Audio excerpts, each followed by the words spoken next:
लागली तर हे अवस्था आम्ही तोडू. आखरी राजकारणामध्ये बळ पाहिजे, बळ. धर्म जातीची जशी ताकद निर्माण होतं तशी मजुराची, शेतकऱ्याची ताकद निर्माण झाली पाहिजे. गाव खेड्याचं खऱ्या अर्थानं राजकारणात प्रभाव निर्माण झाला पाहिजे. आणि त्याच्यासाठी ह्या निवडणुका आहे. आणि मला अपेक्षा आहे तुमच्याकडून, सगळ्यांकडून अपेक्षा आहे मित्र हो. शेवटचं सांगतोय तुम्हाला, अतिशय नम्रपणे सांगतोय, अगर हार गए तो तलवार चलेगी, फिर से अपमानित जीवन आगे आएगा. धूल के नीचे और धूल डालकर उठाया जाएगा.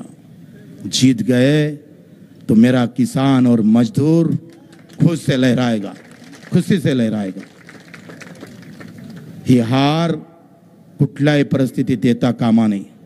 आणि मला नक्की आत्मविश्वासाने सांगतोय, एका गड्याचं डिपॉझिट जप्त केल्याशिवाय स्वस्त बसणार नाही. डिपॉझिट जप्त करू आणि त्याच्यासाठी सज्ज व्हा. जाताना गाड्या जोऱ्यानं चालवू नका. रक्त प्रचारात व्हायचं नाही, रक्तदान करायचं आहे.